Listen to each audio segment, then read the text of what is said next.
What's going on? Welcome into a special episode of TFEs podcast. Dalen and Kelsey here with you. And this one I think is going to be short and sweet and hopefully something that we get to release later. And when you hear this, hopefully it's for good news. Yeah. Because it is the beginning of March and we just found out that we're pregnant. We did. This is a little weird to be doing this. I think it's like interesting. It's also weird because Dace is right behind the camera. Yeah, this is our life right now. But yeah, I mean, we've wanted this for a long time, so it's pretty exciting that it's here. I'm sure we'll talk about it.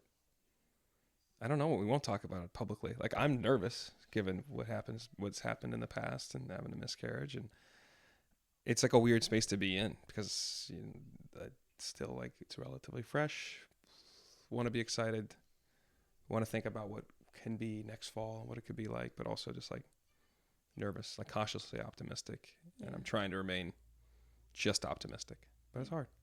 Yeah, and that's why we said we just wanted to come on for a quick second because we have shared so much about our last year and about the miscarriage and obviously what it's been like. And, it took us a long time after that. I put in quotes a long time because for us it was a long time. We had a really easy time the first 2 times getting pregnant, and then it's been basically a year of trying. And so then you have a lot of questions, and that comes with a lot of feelings. And so when we found out, we knew obviously we're not going to talk about it publicly for a while, but this podcast is thoughts, feelings, and emotions. And obviously we're not ready to, at this point, by the time you hear this, we'll be ready to share. But it felt insincere to just record another podcast without really sharing what the raw emotions are, because I feel completely different than I did the first time that we were pregnant and the second time that we were pregnant. And we even had that false positive one time as well, back in October. And so I wanted to at least kind of, I guess, just be like raw and vulnerable with what we are feeling in this moment, because it's really complicated. Like you said, like I'm so excited, but I'm so like cautiously optimistic. And I said to you last night, I feel like the space that I want to be in is every day that I get to know that I'm pregnant, I want to be grateful for that. Mm-hmm. And I hope that, that is for a full term with a healthy baby. Mm-hmm. But it's scary. Yeah. Yeah. It's exciting and it's scary all at once. And I know that there are so many other women and men who experience this and go through it. And whether or not you've had a miscarriage, you still worry. But it's just a different type of worry when you know how quickly that like happiness and hope and optimism was taken away, last time.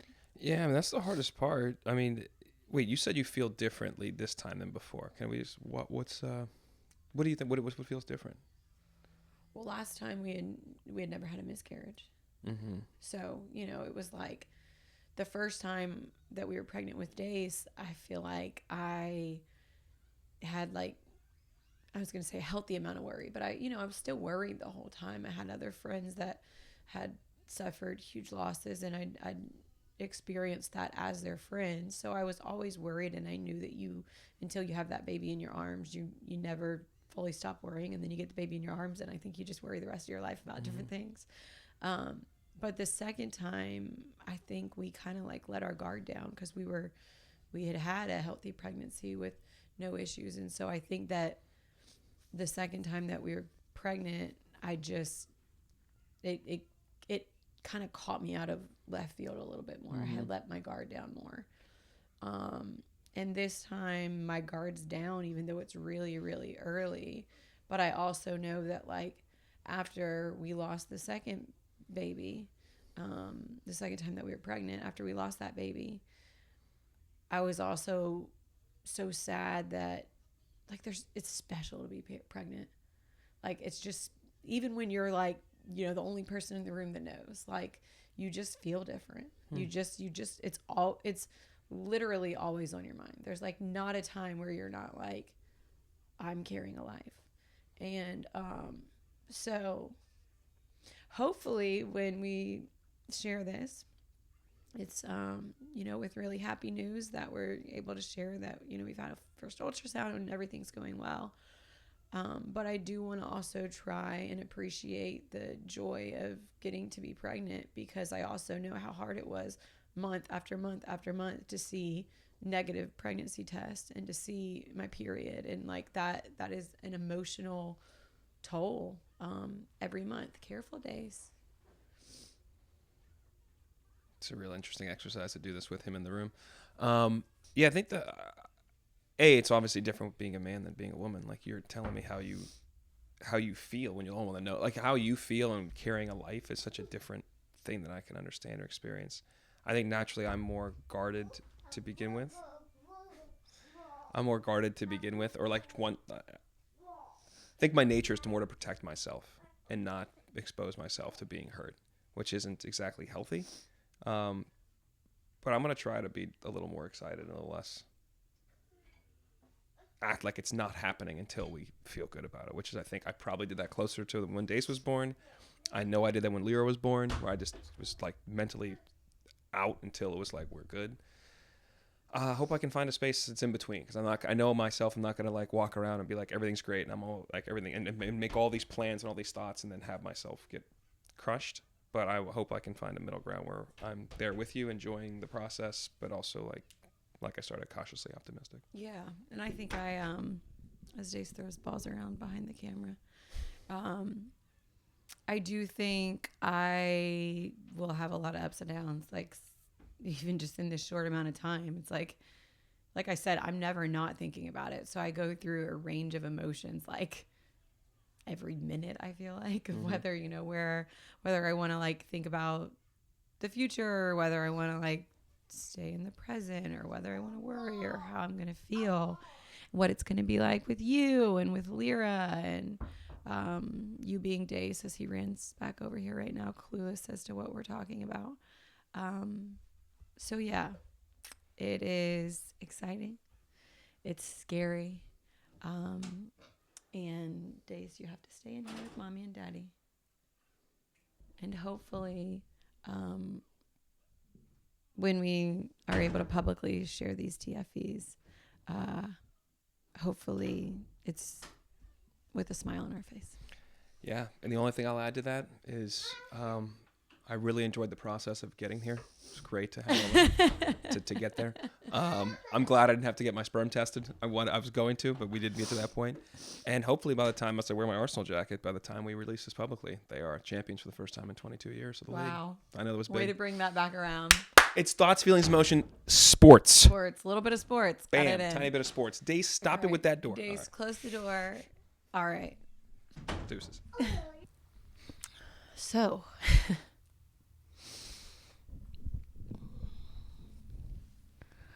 I have a lot of TFEs. I don't know that I am really able to like fully just blurt them out. I'm sure I'll get through them over the course of the podcast. But we're not smiling. So unfortunately, our TFEs again this time are around another miscarriage. Do you want to react to that first? I can. Do you prefer that I go first? Okay.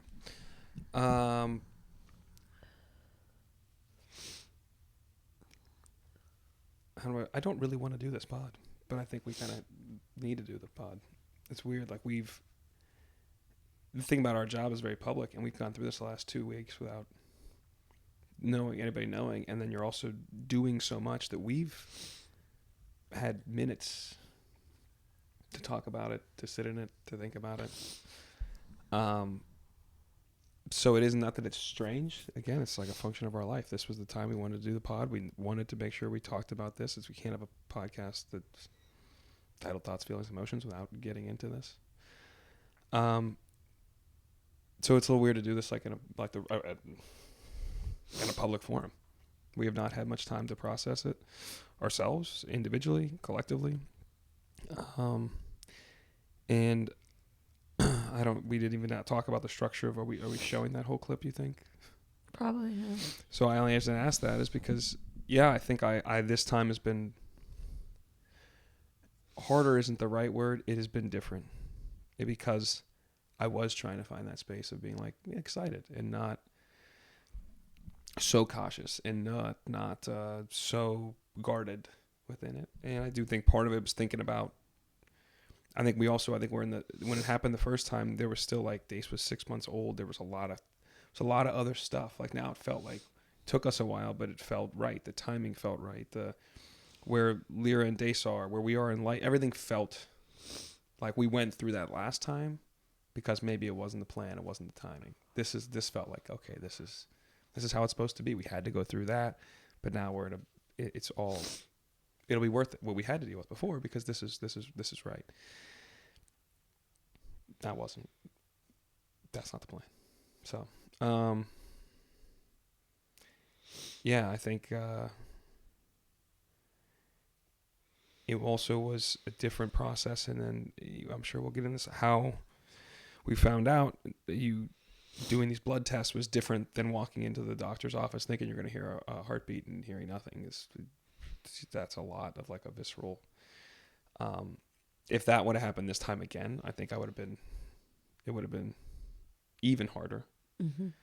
I agree. This was terrible news and it was different. It felt like a punch in the stomach that you didn't know was coming. But the other one's like, hey, we're about to, this is the beginning of the journey. And then you get drilled. So I think that was it was just different. And I think this is, I'm still hopeful. I'm still trying to remain positive that there's a reason this is happening. And it will work out in the end. And we'll look back in 20 or 30 years and remember those feelings. Remember it was hard. But right now it's hard to have that. I mean, we can say that it's hard to have that perspective. I just thought it was going to work out. I thought everything was going to be great. Yeah. I have a lot of thoughts like watching that back, and then also trying to like encapsulate the ups and the downs and the public and behind the scenes of the last couple of weeks. I think watching that back, I feel a lot of different things. As we said in the video, it was the beginning of March when we found out. I guess it was only, 3 weeks after that? Something like that. When we found out that we were had a miscarriage, or they thought we did. I will say, before I get into all that, the one thing that I think really stands out to me in that video is like, in all the like sad and the hard, like there's Days. Mm. Like coming in and lightening the mood and making you laugh and, just being a sweet child, totally innocent to all the hard things in life. And that has definitely, was a bright spot for me last time. And then this time again, it's just like we have this awesome, awesome little dude, and we have Lyra.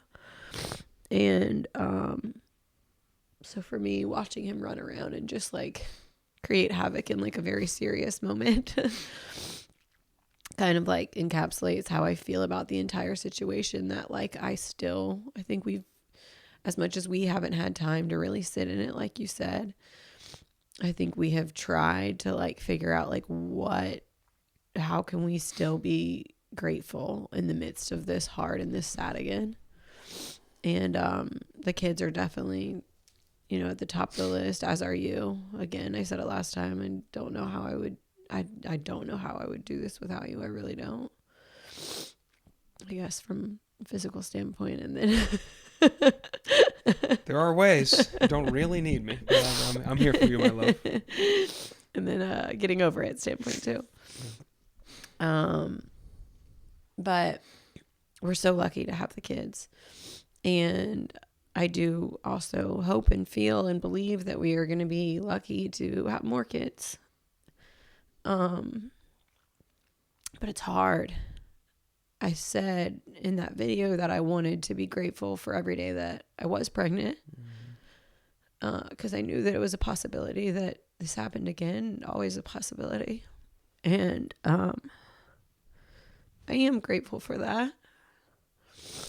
I described it on there of like being pregnant and just how awesome it is even when nobody knows, because it feels like you're like carrying like the biggest, most like wonderful secret in the whole room. And even if everything else is going wrong, you're like, well, at least I still have this.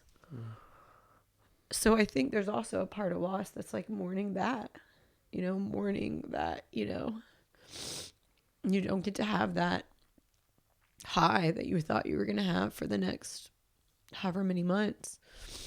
And then the even higher high for, the rest of your life with kids. So I think that that's really hard too. We found out, like you said, we did blood tests this time. I guess we kind of talked about it, but a lot of it, I had it in my head. I wanted to do whatever we could beforehand. And I don't really remember how that happened. Like if I just told you that this was an option that I wanted us to do, or.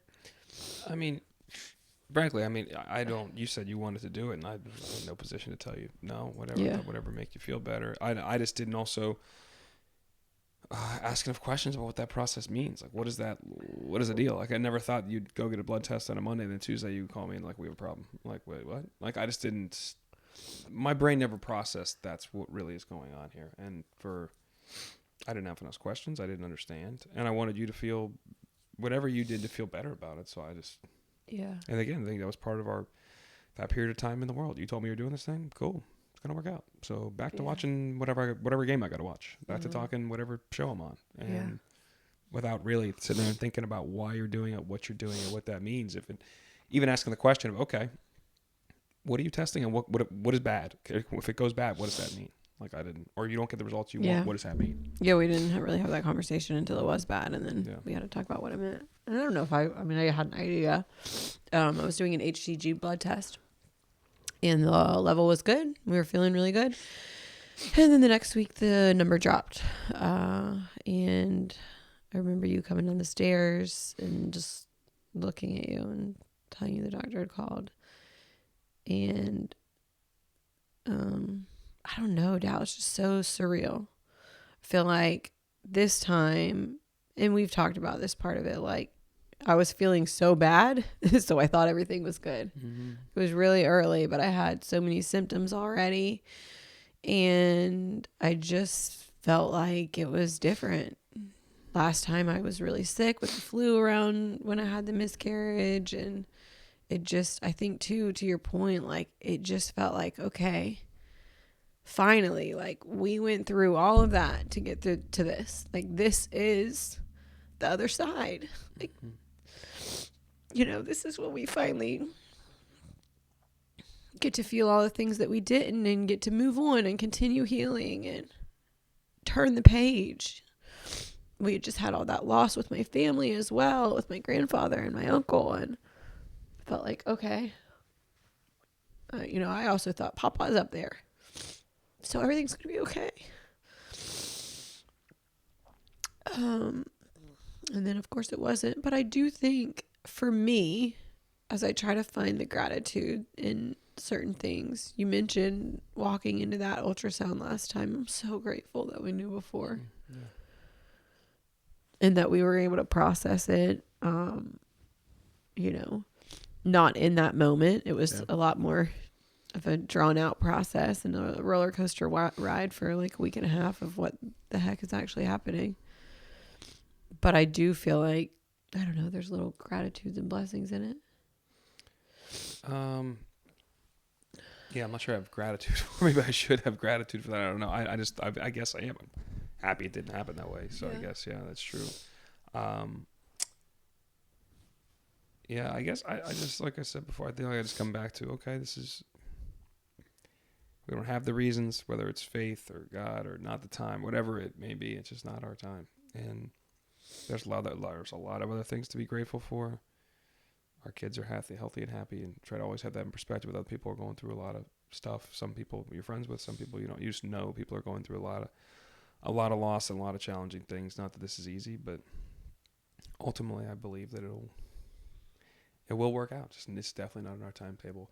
I am concerned for the next time you say I'm pregnant when that happens. We'll cross that bridge when we come to it. But I've already there's like it's not a trepidation because we want that and need that. It's just talked about before about not being guarded, and you don't know till you're in it. So I'm not trying to project how I'm going to feel or what my emotions are going to be, but I'm saying it right now, I guess. But it's I don't know. I'm looking forward to having that problem and figuring out that emotionally and figure out how we go through that together and what we do and how we handle it.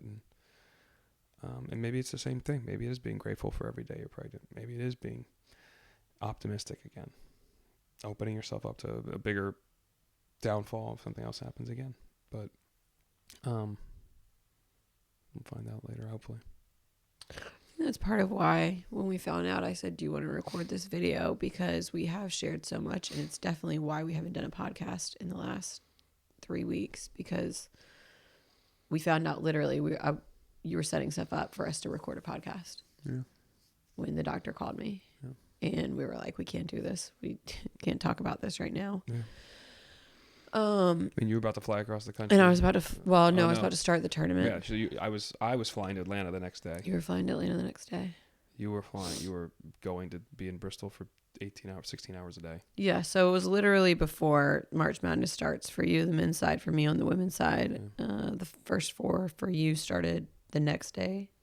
No, it was already going on. Yeah, for me started the next day, and I was supposed to host that stuff.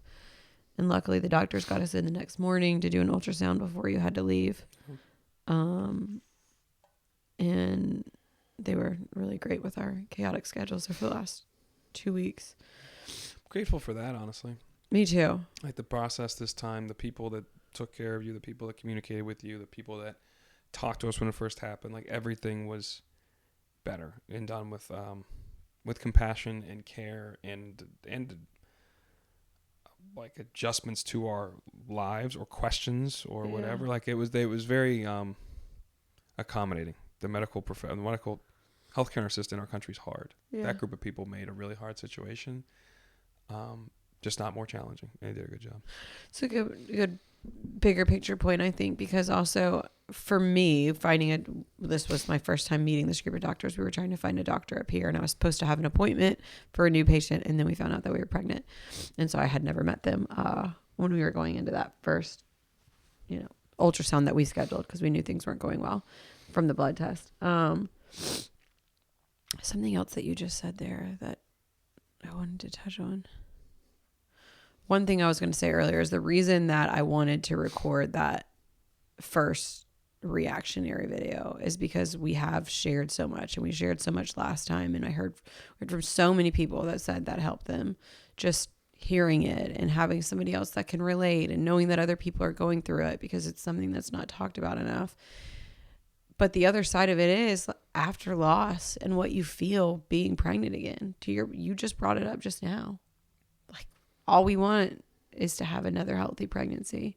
But then when you see a positive test, it's like this joy and fear and excitement and apprehension.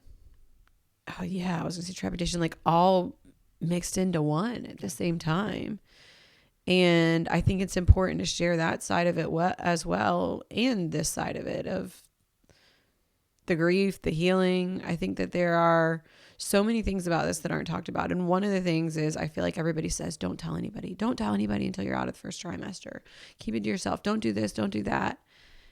And for me, I think it's the most personal decision, but I couldn't do this if I hadn't told my sisters and my parents and my very best friends. And I told them all with, I'm really scared. Please pray for me. I don't know how this is going to go, but we're pregnant and I really hope it works out, but I'm excited, but I'm terrified. And I think there's this stigma around, like, we shouldn't tell anybody because what if it doesn't go right? Well, yeah, that's why if you have people that are in your life and can be supportive, that to me, that's why I do tell people. Mm-hmm.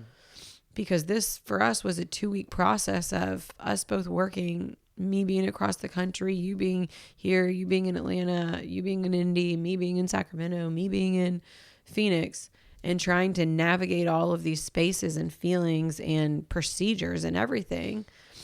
And not that, you know, like you're my rock, like you're the reason that I get through that, truly.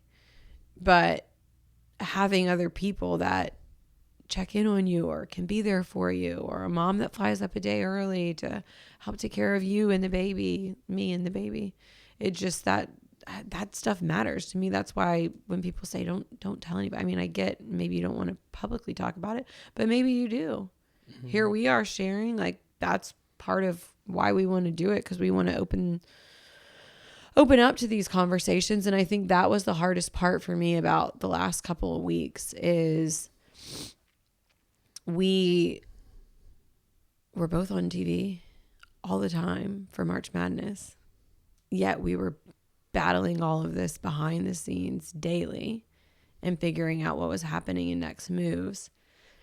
And it's so hard to have such a public job where you have to smile. And that's not like a, you know, discredit to work or anything, because they didn't know. And if they did, they would have done whatever I wanted or needed. But what I wanted was to work. Yeah. Because I worked all year long. I've worked the last 5 years to be a part of this tournament. And if you would have told me there was any chance that not working and sitting at home would have saved the pregnancy, then I would have done it. But there was nothing that I could do at that point. So it's not even that I wanted the distraction. I just wanted this important time of the year that I cherish and enjoy to like also not be taken away. Yeah. If that makes sense. Yeah, it makes total sense. Well, that's where I think we're very different. The fact like you told your family members and you asked me like, what do you think about me telling them? You can do whatever you want, whatever's going to help you, good or bad, you know, whatever makes you feel good about doing that. I didn't tell anybody because it's like, again, I think and it is a bit of the, you know, privilege of being the dude in the situation is the fact that like, it's not my body. Like I'm here. I want to be your rock. I want to be there to help you. You obviously help me, but I want to be able to do whatever I can for you. And there are little emotional, physical, hormonal things that are going on that are way more challenging and beyond my grasp of understanding or experiencing. So, like for me, not telling anybody was, again, a bit of a safety mechanism, but it was also a bit of, if it doesn't go well, and in this, especially this period of the year, like, it was my escape. It's like, and it is a part of the year I loved. It was the first time I'm ever going to be doing the coverage for Turner the first 2 rounds of the tournament. It was surreal. The only person I told, this is insane, but this is how we're just going to share stuff. Like I did not tell my oldest brother, who's one of my best friends, but he's asking me to fill out the bracket at 10 a.m. on the Thursday. And Kelsey needs to get her thing in. Bro, Kelsey's having a procedure. We had a miscarriage. Not going to happen. Like, I don't need you to ask again. I don't need to know what's going on. I know we like to do this as family. This is not important right now. He was all really sad and apologetic, but not. But there was that just kind of came out of me because like I don't feel like dealing with this right now. I'm also trying to figure out like how I feel in life and how you're doing and what's going on. And then I'm about to be on TV for 9 hours. Like so I think I just told a friend at the Final Four because we were having a real conversation and talking about his life and my life. And at that point, I had yet to really speak it outside of that one time and had no time to process this very much and talk about it with you or with anybody. So that was a little cathartic. That was somewhat helpful. And for me, I guess it's easier to let the people in that I want to let in the moments versus telling people ahead of time. And if something goes bad, and I think you may have said this to me, why you didn't want to tell a lot of people at work. You don't want them to look at you with that, like that pity and that sadness. And that's where they then want to talk about it because they feel obligated to talk about it. But there's part of me that's like, I don't want to talk about it. Like, this is not, I want to talk about it on my terms. I don't need other people coming to me to bring it up because I let them in. That's a good, I think I don't know if that's a self-protection mechanism. I don't know if that's just,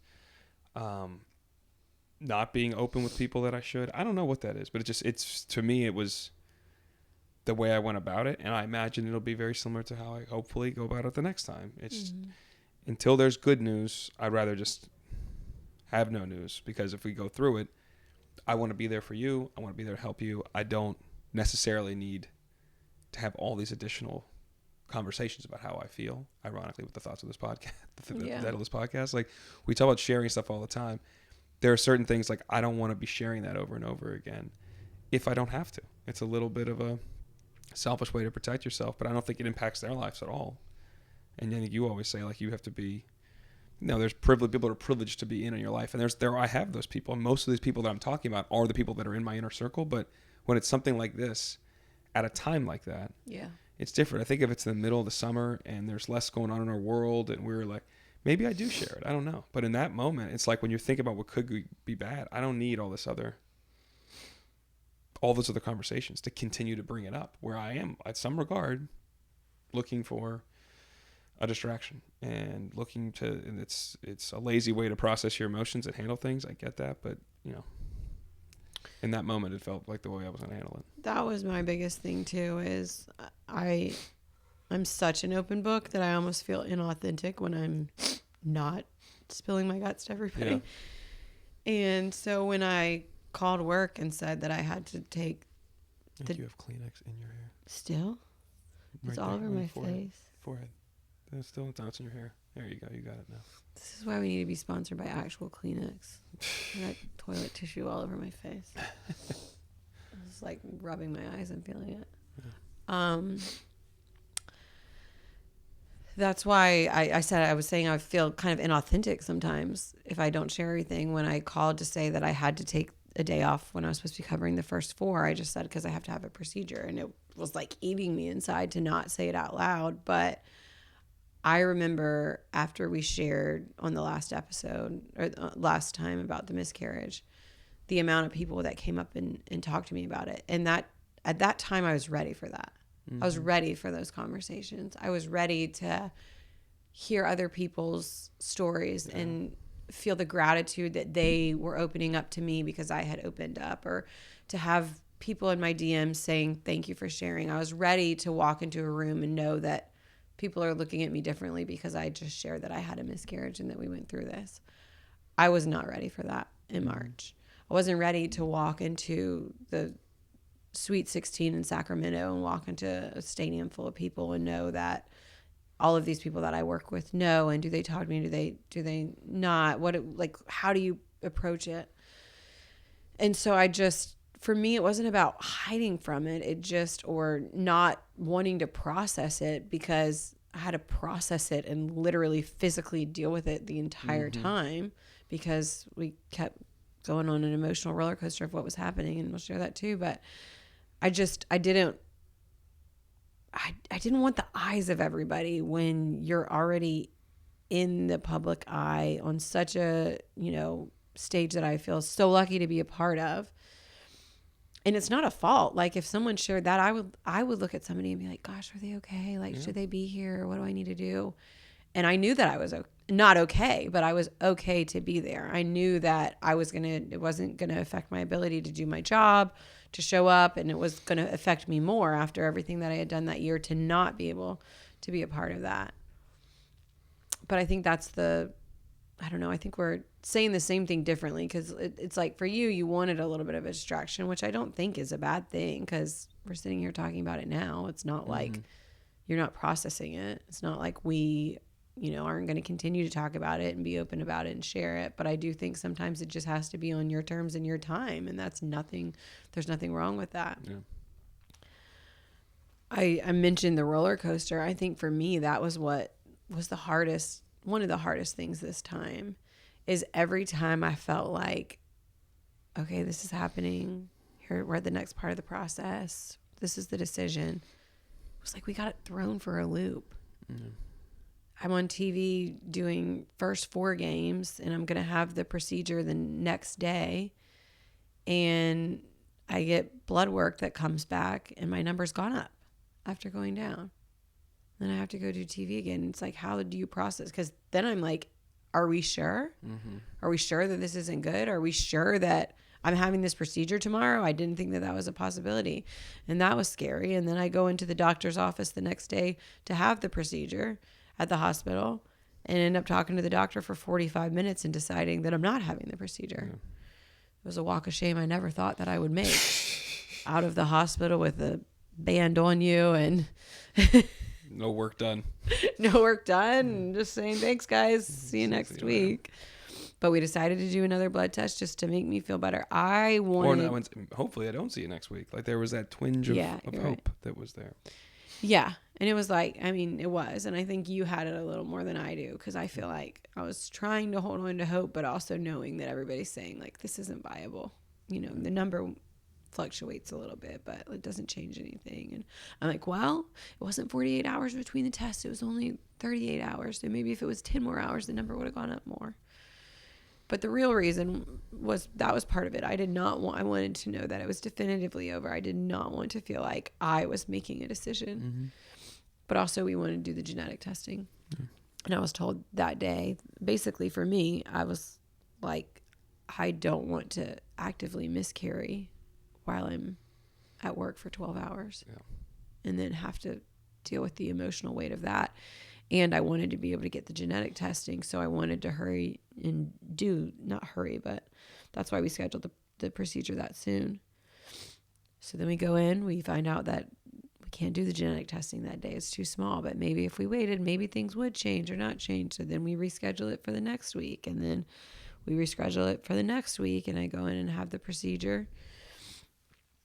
And you think that is the final thing for now. There's going to be a lot of other feelings and emotions around it and things that happen next, but okay, you think that that's that. And so then I fly out to Sacramento, and then my first day out in Sacramento for the Sweet 16, I get woken up at 5:00 in the morning to a number I don't know calling me, and I silence it. And then I get woken up at 5:00 in the morning again with another number calling, and I see the text coming across the screen as they're leaving a voicemail that says, "This is the OB, give us a call about your results." And I answer it real quick.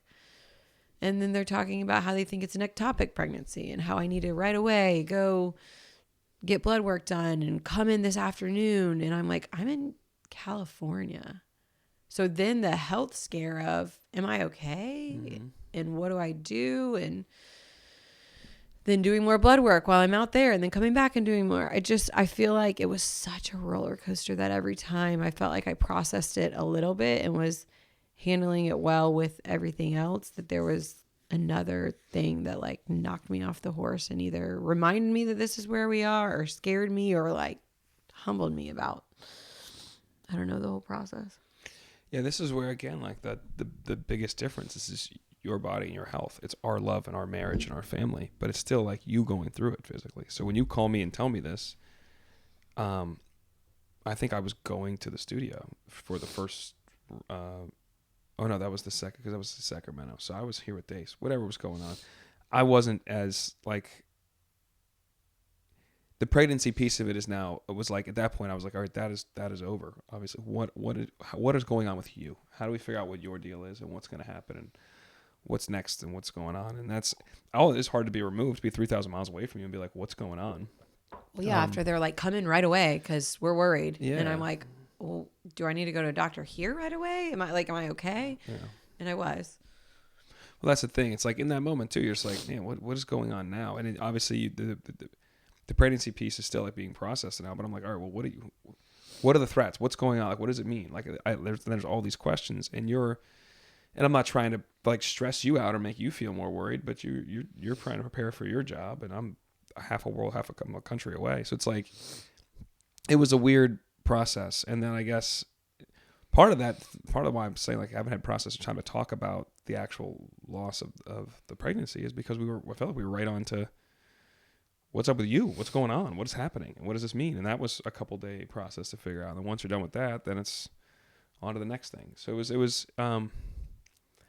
yeah, like the roller coaster of emotions of it, through the whole process. It didn't feel like, maybe that's why it was different. The first time I felt like it was a gut punch, and then we're done, and then we're deal with the fallout. This was like just a different thing. Beginning in the very beginning, when it's the ACG when you're talking about the blood test, I'm like, I don't really understand. I'm like, let's go see the ultrasound. Maybe there's still hope. Like in my mind, until somebody told me or saw something, I wasn't sure what was.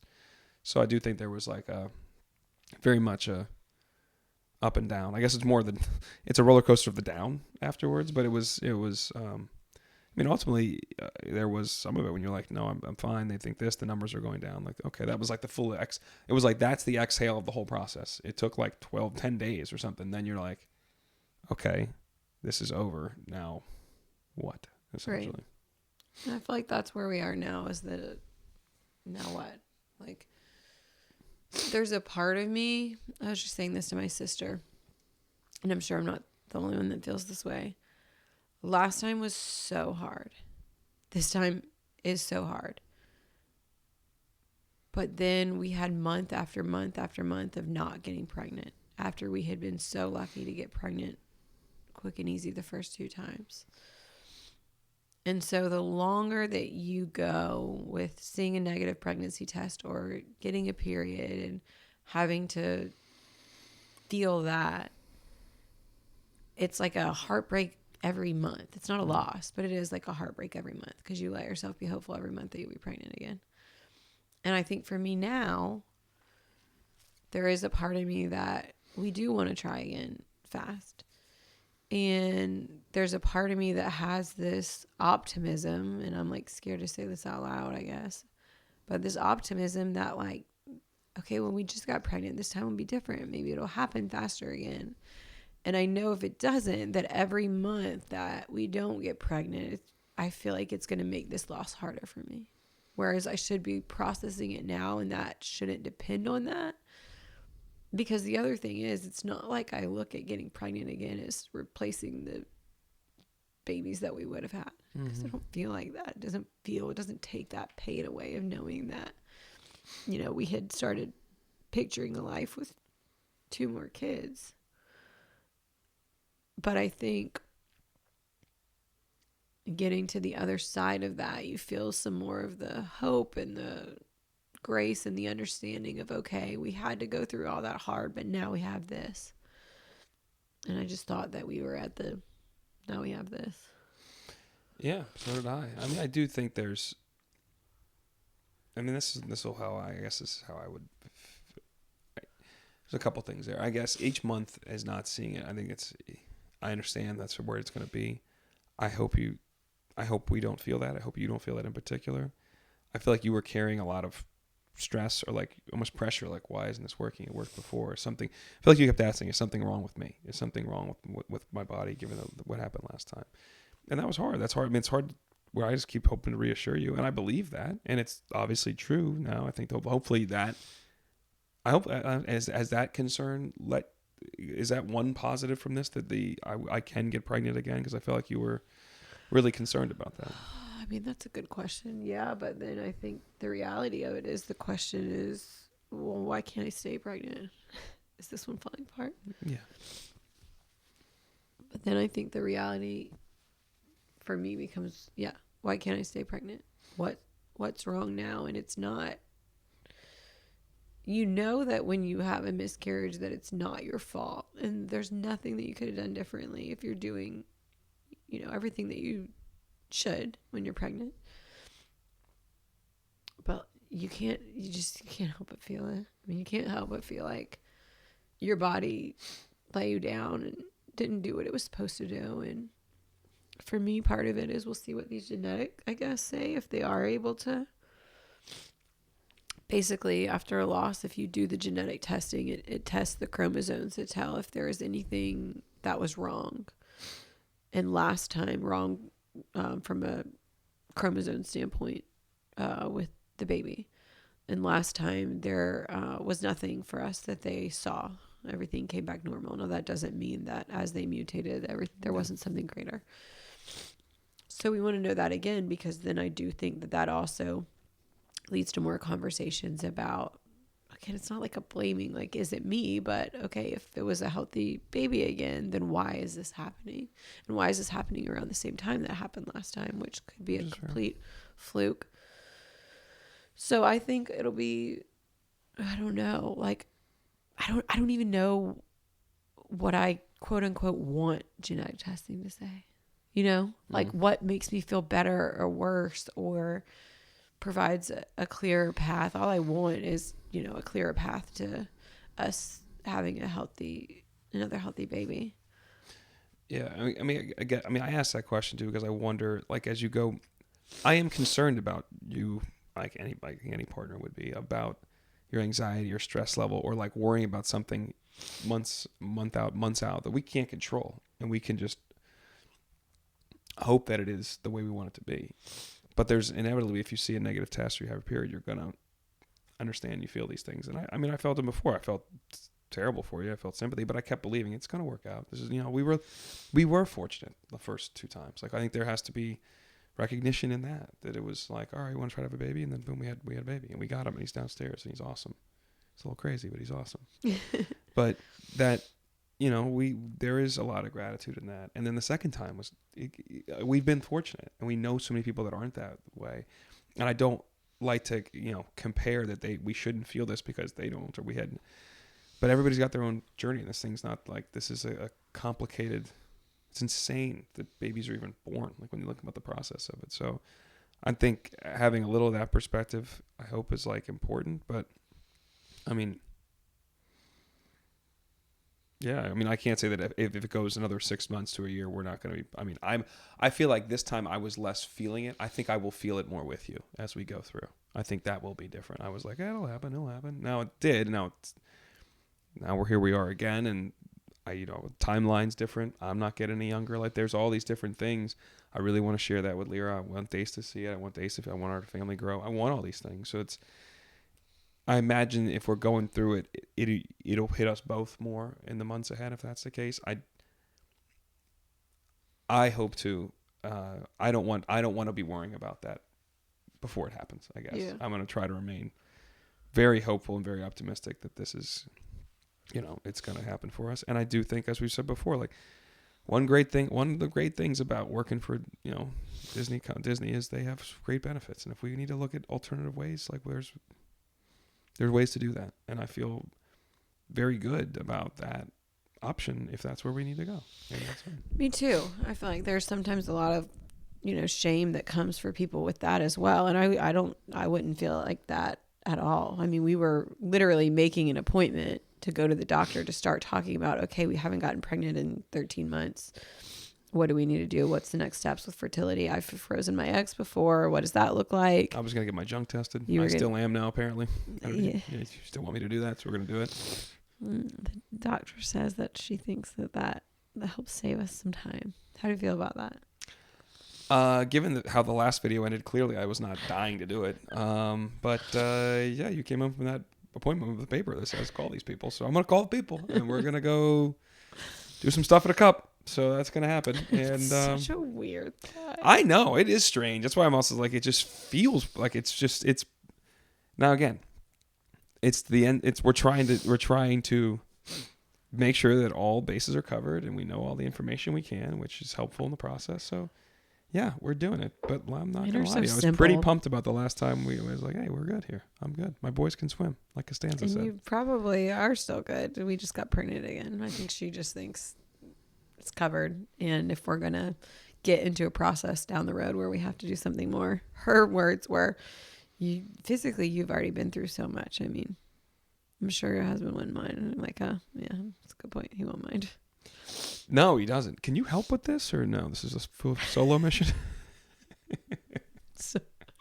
Send you some content, like that works. God, I was thinking, like, what is it like? No disrespect to the people working there, but like you go in to check in and you're like, hey, I'm here for my appointment, and like you just know what's happening in those rooms. It's just so weird. I guess we're all supposed to be adults here, though. It is a scientific procedure. Yeah, but how simple are men that you're just like, well, I'm here for my appointment, and well, that's why here you go. We're real easy. This is not hard. And let's make a quick. I'm gonna make it a quick appointment, quick as possible. All right, we're gonna try to go lightning. No pressure. I'm gonna tell them I'm competitive. I like to be the best at my job, so I'm gonna time me, put me on the clock. Let's go. Let's make this thing happen. Yeah, do you try to stay in there longer, just like prove a point? Absolutely not. Like, I know, if anybody knows me, it's me. Let's get this thing done. Let's get this thing done and get the hell out of here. Oh man, the fact that we can laugh is good. It's good. Yeah, I forget where I was going. Somewhere more constructive than that, but here's where we are. Well, the thing that where I was gonna go with it, other than like men are so simple, is you said the time constraint, And I think that that is a real thing too. You know, when you're 35 and older, you're considered geriatric pregnancy, which nothing makes you feel younger and healthy than being told you're geriatric. Why would they use that term? person. How about an advanced age pregnancy? In a world where we're making up terms for everything, like, can we have a better one for that? Let's just start pushing that, okay? I think still advanced age, that like seems like, what about like a mature pregnancy? That works. So let's workshop it so it still feels like we're doing something good. My doctor laughed about it when she told me, so not a big deal, the word to me, but I think that that is one of the hardest parts of all of this as well.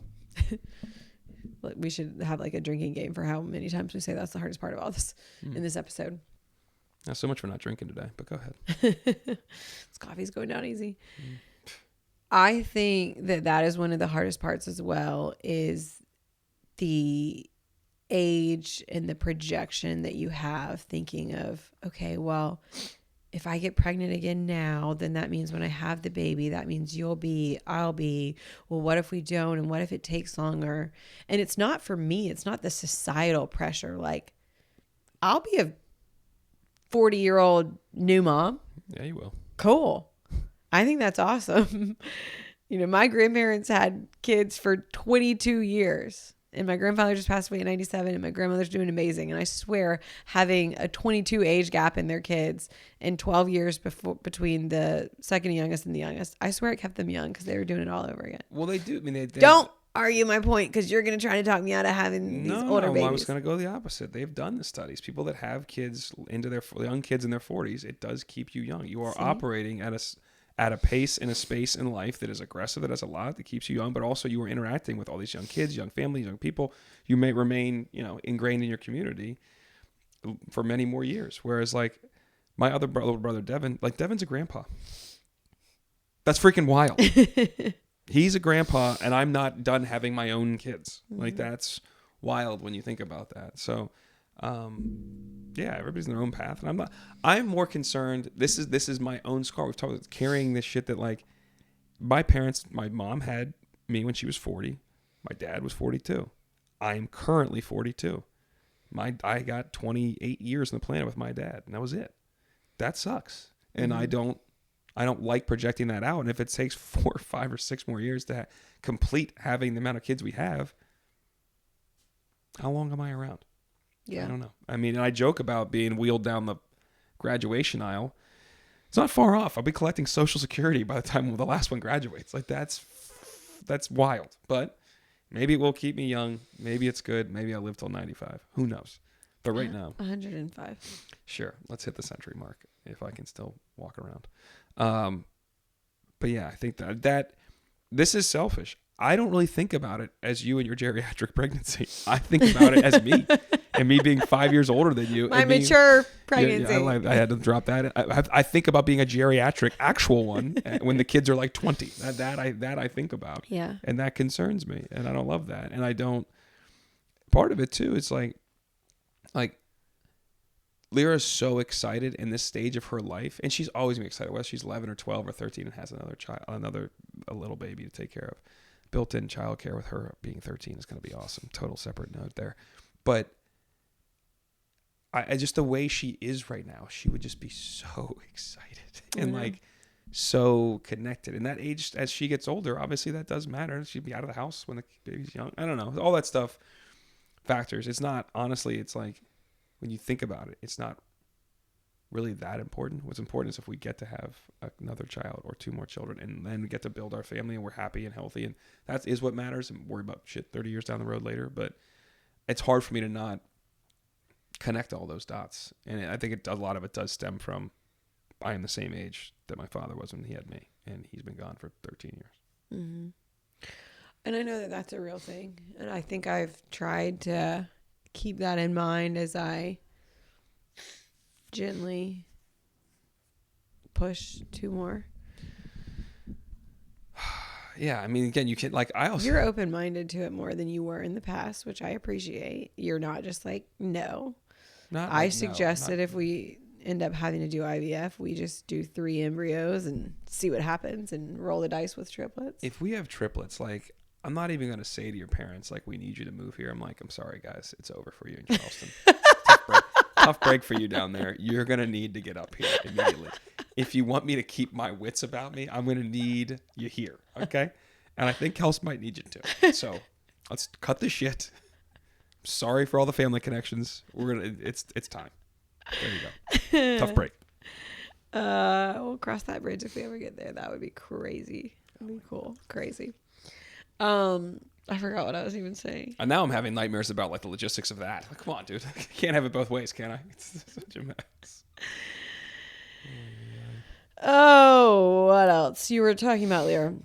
That was the other thing I was thinking too, is, we like laid in bed and talked about it a couple of nights of like, man, Lear's going to be so freaking excited and Dace will be so cute and chaotic. Yeah. I think that, again, is another thing. There's all these things and there's all these promises that you make yourself that you're not going to do or not going to get too locked into. And that's why, part of why I said I want to just be grateful for every day that I'm pregnant. But you can't help but put yourself on this timeline of like projecting out what it would be like and thinking about the family and what would the kids say and how would we tell them. And I feel like it's not human nature to just be like, I'm going to put this in a box over here and we're going to pretend like it doesn't exist until it actually exists. You just can't do that. Well, here's the thing. I'm really good at that. I feel like I was trained to do that before I started doing therapy and talking about my thoughts, feelings, and emotions. I did it for 38 years. And so wait, real question. So which way is better? No, see, that's the thing is I don't think that's better. I think that's debilitating. But I'm like trained to be compartmentalized. I was born into a family that was very much like that. That didn't matter what's going on in your world. If there's a task at hand, you do your task at hand and you deal with the other. Like, that's not a healthy way to operate either. So I guess the difference is, like, you say it's not possible. It is possible. But that doesn't mean it's good. Like I wasn't kidding in the video. So like when Liara was born, I did that for 3 months. Can't imagine that was a good partner in that 3 months. When the person that you're with wants to talk about what's happening, you're like, I don't want to talk. I'm not talking about it. Like, that's not healthy. But that's what I had to do in that time, I thought.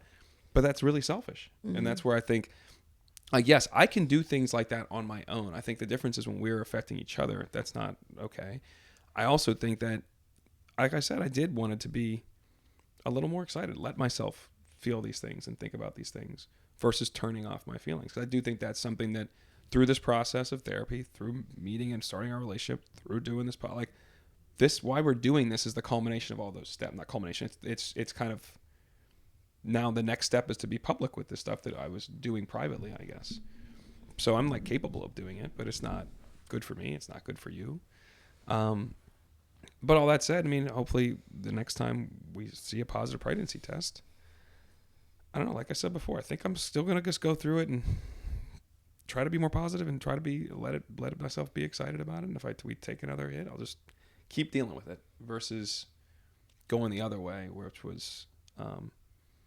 honestly is almost hard. You're literally trying to shut shit down versus being like, let me feel things, which again is that's just how I was operated so long. It wasn't hard to do that. It's just so hard to not know. I mean, and that's life. It's literally everything in life. Yeah, you don't know the next step you take, anything. But when you want something so badly and to not know when it's coming, if you're going to get to see it through and what that looks like, it's so hard. Why I think it's so hard is the things you're talking about when you want something badly or you want something to happen. Like there are steps you think you can take to make those things happen. Now, granted, you don't have control, but you can try to do things to make things, be the way you want, professionally, sometimes personally, whatever. You can influence it. With this, I feel like there is almost no influence. As you said earlier, if you're doing all the the things you should be doing, you're just trying to have a healthy pregnancy, doing things you should be doing, it doesn't matter. That's the hardest part to me. There's literally no control, and even things you do, you cannot influence it positively, really. So that's where I think it's really hard because there's just, and I guess it's also like, how I'm wired, and you're highly high achiever, a hard worker, a successful person. Like the things you've wanted in life, you've worked for them, and you've by and large got them. But here, you can't work your way into anything. You can't think your way into anything. You can't eat your way into it. You can't do any of this shit. How has this affected or not affected your faith or view on faith? It's a good question. Again, I think full disclosure. I mean, I had therapy earlier this morning. She asked me a similar question, or like, Damn, I'm an armchair therapist. you're such a gifted babe. So gifted in so many ways. You are. It's my calling. Yeah, I hope this podcast gets big one day, just so I can have my calling in therapy. Diagnosing other people. Just talking, yeah. I'm just talking. Both. With that, you can. It's my minor. I loved it. I should have done more with it. There you go. Yeah, that's why we're here. Still can. Make the pivot. 38, 37. Sorry. I'll be 30. That's my age. Geriatric pregnancy. Mature. Derailed. Serious question. Yeah, I just talk about the king of deflection. Pretty good at it. Yeah, I think I know you want to find a church this spring and do more. I think things like this make me want to do that. I think I've said before, like when people go through real challenges in life, and they can lean on faith or lean on the community in a church, I think is a big part of it. Helps people. I'm always a little envious of that. I'm like, oh, that's nice that they have that and they feel that and they believe that. For me, I still, I believe everything happens for a reason. And some of that, you can say it's God's plan. I think I'm open. My head and my heart are open to a religious journey. So we're going to try to find a church. And hopefully within that, I think it's an important part. Within our church is like, not just that we think that there's a good sermon and it connects with us, makes us think, it makes us feel, it makes us like develop more of a relationship with God. I think there's also who's in that room. Are we helping bed into more of a community? Do we have people? And that's where we went to the church here. I won't mention it, but anytime they're dropping down a screen and you're now hearing a sermon from 100 miles away and it's 18 location, I struggle with that. That feels commercial. That feels profitable. And I struggle with that because part of it, I think, if we're doing this, it's about the human connection. It's about what are you feeling. And I'm not saying anybody listens and worships that way and has the way they feel, whatever they want. I got it. For me, and somebody trying to get back in and literally trying to turn my brain off, my rationality off, the education out of my head, it's hard. It's hard to do that. So it's almost like when I'm there, I want to be where my feet are. I want to be with the people around me that are, in some regard, like-minded, are trying to be on some sort of spiritual, religious journey, relationship with God, however you want to look at it, whatever you want to do. I want to be in that moment if we're trying to do this. As soon as I'm out of that moment, it's all the other.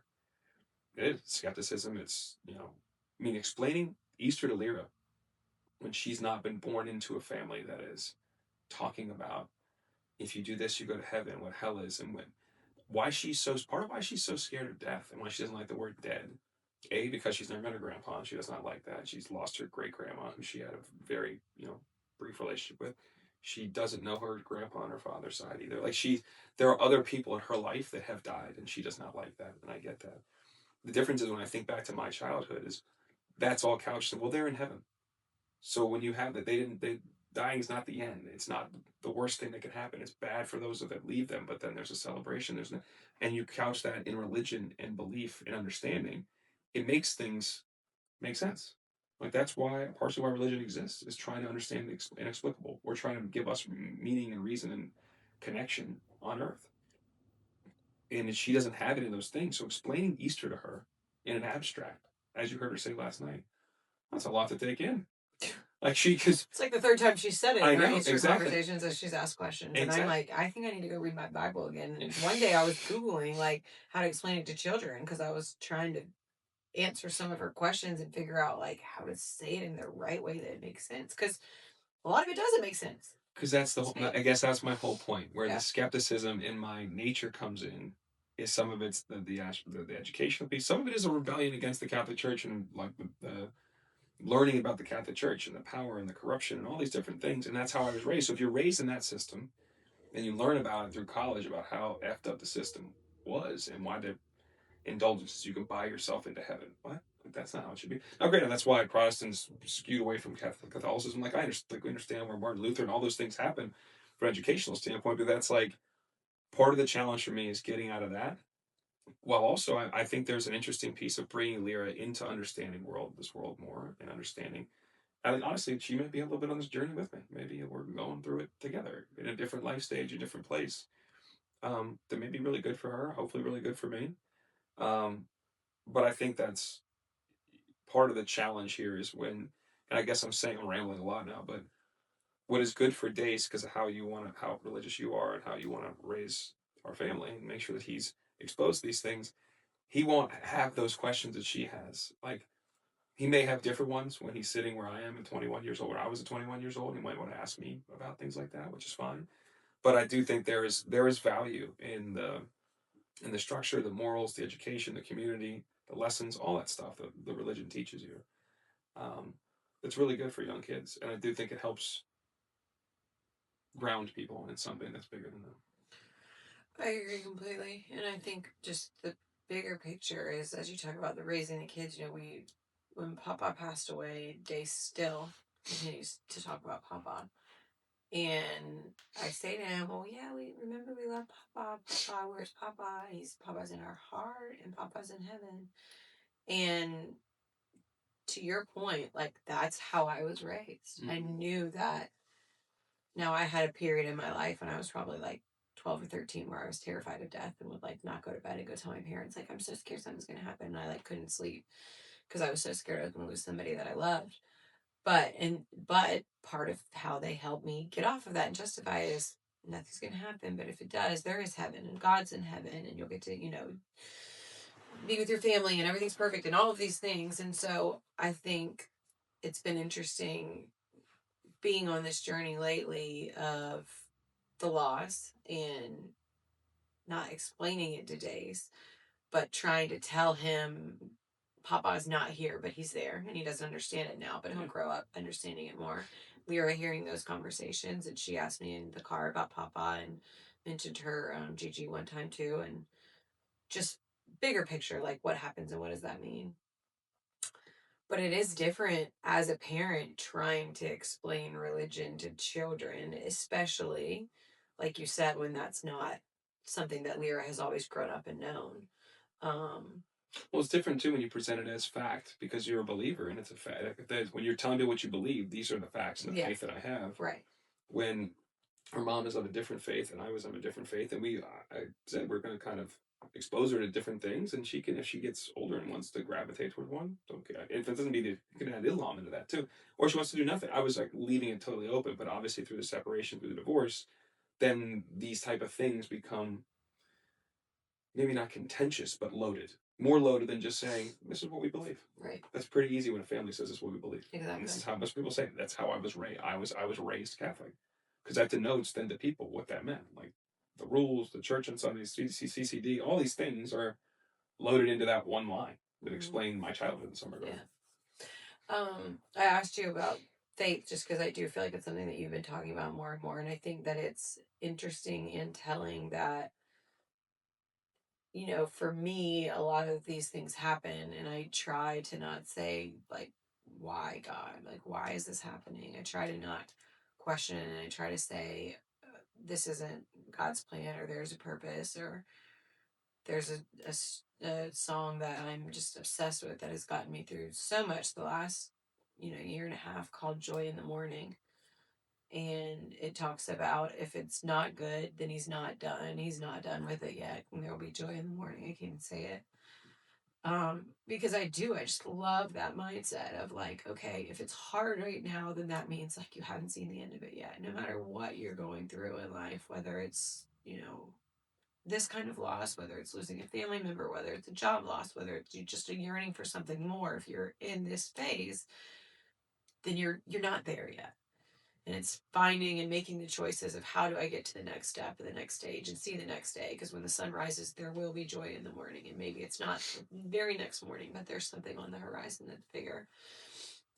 But I love that it has you yearning for more at a time where I feel like it could just make you say why, like, and we've talked before, like if God is good, then why do bad things happen? But that's why I asked you about faith and how it makes you feel, because I do feel like you have not been more open-minded, because you've always been open-minded. You just, like you said, your brain and your I guess logistics and knowledge and all those things sometimes get in the way of, and your past with growing up Catholic in the Catholic Church, I feel like get in the way of the just wanting to be present and have more. Yeah, I mean, I do think part of it, it's um, different times in life, I guess. You go through different thoughts and journeys. I think that part of it's been like, I got to explain this, but why not? Like, I feel like I've spent the last 20 years saying that I'm not religious, or I don't know. The period of time, if I don't believe, now it's like, I don't know what I believe. I'm not really sure. And then you just don't, you know, as I've said, there's so many benefits, I believe, to raising, like, all the religions have the same moral backbone. All of them agree the same. Well, it's the Ten Commandments or different stories. Like, there's universal truths about, like, moral code, how to treat your neighbors, how to live life, that exist in all religion. And then I do think humans have corrupted that over time, and to affect power, change, power, control, whatever it may be. But in the base level of it, and that's why it's like, all right, if I'm willing to make this journey, like, try to put that stuff to the side. Like, why not? Why not try to see where that spiritual journey goes, and try to be open about it? Because I haven't always been open minded. This is a relatively, last few years thing. And I it could be said that the more challenges I've gone through, the more open minded I've got to be like, all right, let me think about this in a different way. Or when we've gone through, and I say I, it's predating, like, dating, like us getting together. Well, so I feel like we had a conversation over a year ago, even before all of this happened, where it was like, if you've tried therapy, you work out, you take care of your body, do yoga, meditate, things like that. If those are things that helps you, if this is something that could also potentially help, then why not? Yeah. And we were like, you were. I think for me, it's finding the right fit, because I think it's important that you feel connected. I think there's a balance for me of, like, not wanting too traditional and not wanting over the top contemporary, but wanting to feel connected with the community and also connected with the message. Because I remember I had a guy that I dated that we went to church on Easter Sunday, and he wanted to go to this Catholic church because he was raised Catholic. And not only do I, like, as not someone who's not Catholic, nothing against it, but if you're not Catholic, you don't feel like you fit in. You feel like you're an outsider the whole time. You don't know when to sit, stand. You're not allowed to take communion. That's kind of the point. There. You're not here. You're not part of this. Exactly. Like, we are trying to let you know, like, this is the religion. This is how you have to behave to properly do all this stuff. And then when you learn those rules, you're like, this is. Well, and the message, I got nothing out of. Some of it I didn't even know what the heck he was talking about. And then we left, and he's like, all right, we did that. We checked that box. For me, I never want to leave church feeling like I could check a box. I want to leave feeling, and that's why some of these contemporary pastors, I think, in churches do grow into mega churches. And yes, there's a profitability to it that a lot of people don't like. But if your message resonates and it's something that people think about through the week and can fall back on, and okay, that helped me get through that. Okay, well, I remember what Pastor so-and-so said about this. Then I think that's how they get into this mega church, stratosphere over time. Anyways. This on one thing you said earlier that kind of connects back to this a little bit, just in terms of, like, the whole everything happens for a reason, if it's God's plan, however we want to phrase it, look at it. But you mentioned earlier that even if we, hopefully have another child or two or triplets, whatever crazy stuff you said, if that happens, then you would never, you always think about these two babies' lives that weren't born, or that would. It's not that I don't differ that way. I think that my experience is like, my mom had a miscarriage. If my mom has a miscarriage, I'm not here. Mm-hmm. So if you want to talk about, like, God's plan, everything happens for a reason. Like, that's something that she went through, and then they had me, and that's like, they let that all. Once I felt like my mom told me I was like 13 or 14. I'm like, so I wouldn't have been born. She's like, well, we weren't planning on it. Now they did adopt two kids after that, and my little brother and sister. So you never know. But it's interesting to hear that and have that perspective in your own life, and just be like, well, like, I would never.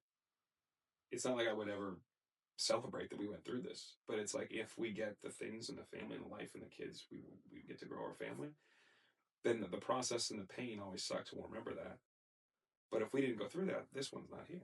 Yeah. Like if we don't go, that's just like if I didn't go through this first, Lyra's not here. Like those things are always. I think that if that's part of the plan, that's part of the process. Then okay, that's what we're doing. Yeah, I hear you, and I think that's what a lot of people say once they're on the other side of it is, like they call it the rainbow baby, and getting to hold that baby and feeling like, okay, well, we went through that, but now we have this child, and to your point, that child may never exist. For me, it doesn't take away like thinking about, two children that like what would they have been like, or we found out from the genetic testing the first one was a girl, and what would that be like, and we haven't even talked if we had any feelings about this one. I have a couple thoughts, but I still think about those babies, and again, it goes back to the religious piece. I think about those children being with God and with Papa and with my family members, and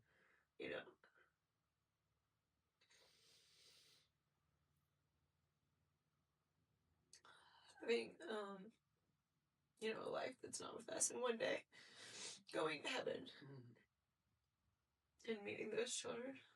I thought we were done crying. So I think it all ties in. I think for me, my biggest takeaway still continues to be I'm just so grateful for you. I love you, babe. I love you too. I know it's hard not to love you. But this has been hard. But I don't make it easy sometimes. It's not hard to love you. It's so easy to love you. I'm so grateful for you, and I'm grateful for the way you are there for me, and the way that you make it easier on me just by being there and being present and showing up, and also being vulnerable. Right before we were about to go to wherever we were about to both go. I don't know if it was when I was going to Sacramento or what. And we were so sad about everything, and I was like, we need to just sit down and write what we're grateful for, because we were angry and in a rut and just mad and stressed and all of these things. And I feel like as much as that was homework that you did not want to do, I feel like it was a good reset for both of us to just look around and, even in the midst of the hard, find gratitude, because there's a lot of it.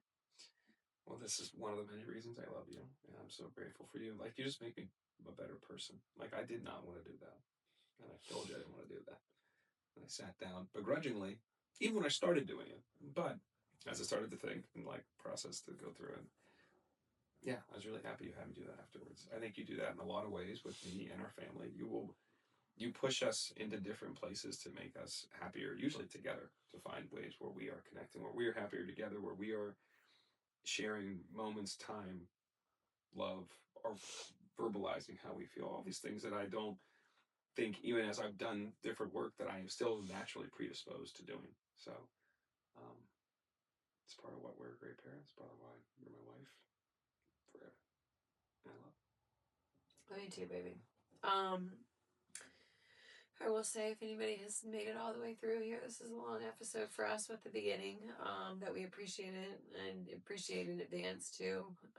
People being vulnerable and listening, and so many people shared with us last time that hearing it helped, and having that community helped, and I know having that community of people helped me. We're in the community again, double down on the community. So I hope that if there's somebody out there who has experienced this once, twice, multiple times, that they find some solace in hearing us talk about it, and knowing that there'll be joy in the morning. See when the morning is. Yeah, baby. All right. When did that go dark, babe? Oh, I don't know.